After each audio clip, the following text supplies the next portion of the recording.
Malam itu, 12 Maret 2026, menjadi mimpi buruk yang tak pernah dibayangkan oleh Andre Yunus, seorang aktivis HAM yang selama ini dikenal vokal dan tak gentar memperjuangkan reformasi pertahanan di Indonesia.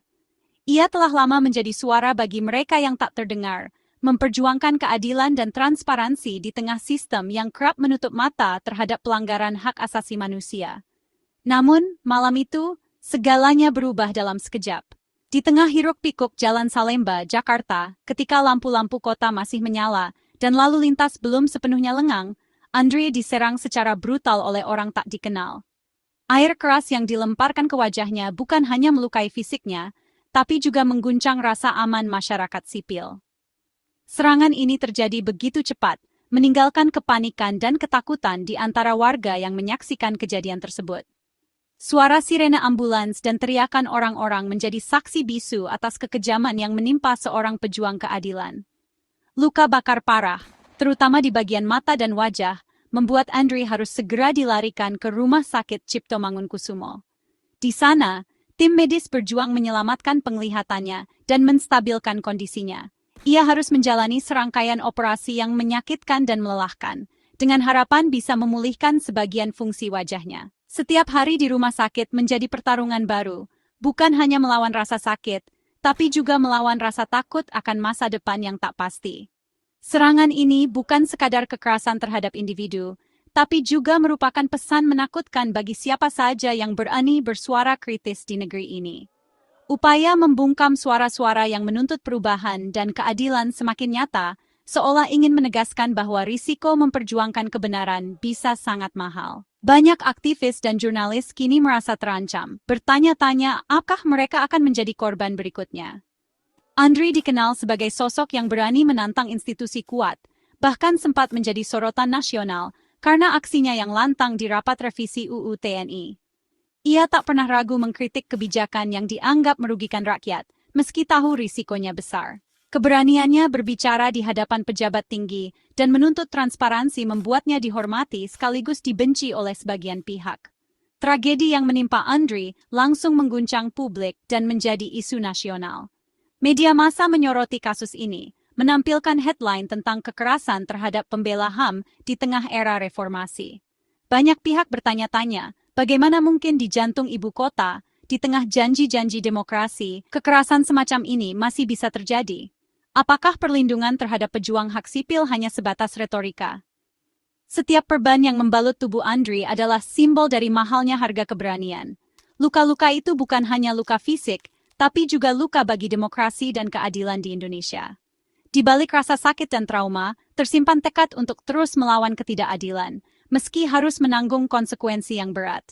Kini, seluruh mata tertuju pada negara. Publik menanti dengan penuh harap dan cemas.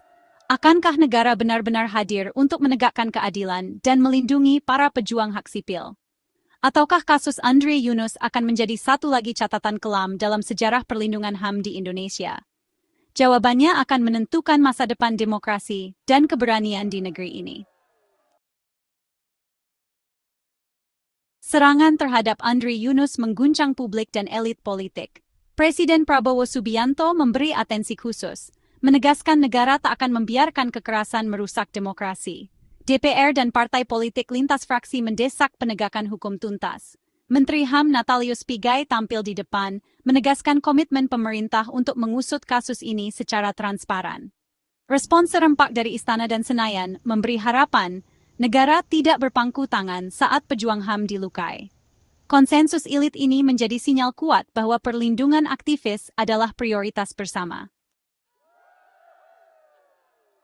Tekanan publik yang begitu besar akhirnya mempercepat jalannya investigasi kasus ini. Dalam hitungan hari, sorotan media dan desakan masyarakat membuat aparat bergerak cepat, tak ingin kehilangan kepercayaan publik. Polisi militer TNI pun mengambil langkah tegas dengan menetapkan 4 anggota aktif BAES TNI sebagai tersangka utama dalam penyerangan terhadap Andre Yunus. Penetapan ini diumumkan secara resmi di hadapan publik, menandai babak baru dalam penanganan kasus yang menyita perhatian nasional. 4 nama yang kini menjadi sorotan adalah Kapten NDP, Letu SL, Letu BWH, dan Sersan 2 ES. Mereka bukan sekadar prajurit biasa, melainkan bagian dari institusi intelijen militer yang selama ini dikenal tertutup dan disiplin tinggi. Setelah penetapan status tersangka, keempatnya langsung ditahan di Pom Dam Jaya. Proses penahanan ini dilakukan secara transparan, di bawah pengawasan ketat, untuk memastikan tidak ada intervensi dari pihak manapun. Fakta bahwa para pelaku berasal dari jajaran intelijen militer menambah sensitivitas dan kompleksitas kasus ini. Publik pun bertanya-tanya, bagaimana mungkin institusi yang seharusnya menjaga keamanan negara justru terlibat dalam aksi kekerasan? Sebagai bentuk tanggung jawab moral atas keterlibatan anak buahnya, Kepala BAIS TNI, Letjen Yudi Abrimansyah, mengundurkan diri dari jabatannya. Langkah ini menuai apresiasi, namun juga menimbulkan pertanyaan baru tentang budaya pertanggungjawaban di tubuh militer. Penetapan tersangka dan pengunduran diri ini menjadi tonggak penting dalam sejarah penegakan hukum di lingkungan militer Indonesia. Namun, publik masih menunggu. Akankah proses hukum kali ini benar-benar membongkar aktor intelektual di balik serangan brutal ini? Atau justru berhenti pada pelaku lapangan saja? Setelah penahanan, kasus Andri Yunus dilimpahkan ke peradilan militer sesuai aturan bagi anggota TNI. Proses hukum berjalan di Mahkamah Militer dengan penyidikan intensif dan pengumpulan bukti. Pemerintah menegaskan komitmen menuntaskan kasus ini. Namun, penanganan di ranah militer menuai perdebatan, bisakah peradilan internal TNI benar-benar objektif mengadili kejahatan terhadap warga sipil? Proses ini justru membuka diskursus baru tentang keadilan dan transparansi dalam kasus yang melibatkan aparat negara. Dari ruang perawatan, Andri Yunus menolak tegas kasusnya diadili di peradilan militer. Ia menilai mekanisme militer rawan impunitas dan tidak transparan untuk kasus kejahatan terhadap sipil. Andri menuntut agar pelaku diadili di peradilan umum demi keadilan setara dan akuntabilitas. Suratnya menjadi suara penting, bukan hanya untuk dirinya, tapi juga bagi masyarakat sipil yang menuntut perlindungan hukum. Penolakan ini menambah kompleksitas, negara kini dihadapkan pada pilihan sulit soal yurisdiksi pengadilan. Penolakan Andri terhadap pengalihan kasusnya ke peradilan militer mendapat dukungan luas dari berbagai kalangan. Tidak hanya dari keluarga korban, tetapi juga dari lembaga-lembaga seperti Pusat Studi Hukum dan Kebijakan, PSHK, serta Komnas HAM. Mereka menegaskan pentingnya transparansi dan akuntabilitas dalam proses hukum, terutama ketika menyangkut kasus yang melibatkan anggota TNI. Dukungan ini menunjukkan bahwa masyarakat sipil semakin kritis terhadap upaya-upaya yang dianggap dapat menghambat keadilan. Banyak pihak menilai bahwa kasus ini seharusnya diproses sebagai tindak pidana umum, bukan sekadar pelanggaran disiplin militer. Hal ini penting agar proses hukum berjalan secara terbuka dan dapat diawasi publik, sehingga tidak ada ruang untuk intervensi atau perlakuan istimewa. Dasar hukumnya pun sangat jelas. Menurut TAP MPR dan Undang-Undang TNI, prajurit TNI yang melakukan kejahatan umum wajib diadili di peradilan umum. Aturan ini dibuat untuk memastikan bahwa setiap warga negara, termasuk anggota militer, tunduk pada prinsip persamaan di depan hukum. Dengan demikian, tidak ada alasan hukum yang kuat untuk memindahkan kasus ke peradilan militer. Namun kenyataannya, masih ada celah dalam regulasi lama yang memungkinkan kasus-kasus tertentu dialihkan ke peradilan militer. Aturan warisan masa lalu ini seringkali dimanfaatkan untuk menghindari proses hukum yang lebih transparan di peradilan umum. Lembaga bantuan hukum dan kelompok masyarakat sipil pun terus menyuarakan penolakan terhadap pengalihan kasus ke peradilan militer. Mereka menilai langkah tersebut merupakan kemunduran dalam penegakan hukum dan berpotensi melemahkan kepercayaan publik terhadap sistem peradilan di Indonesia. Sementara itu, wacana untuk menggunakan mekanisme peradilan koneksitas yang menggabungkan unsur militer dan sipil juga terhambat oleh tumpang tindih regulasi dan belum adanya payung hukum yang jelas. Hal ini membuat proses pencarian keadilan menjadi semakin rumit dan berlarut-larut. Kini, pilihan antara peradilan militer dan peradilan umum bukan sekadar soal prosedur, melainkan menjadi pertaruhan besar bagi prinsip equality before the law di Indonesia. Bagaimana negara menegakkan keadilan akan menjadi cerminan komitmen terhadap hak asasi manusia dan supremasi hukum di tanah air. Pemerintah lewat Menteri HAM Natalius Pigai menegaskan sikap non-intervensi dalam proses hukum, menghormati prinsip trias politika.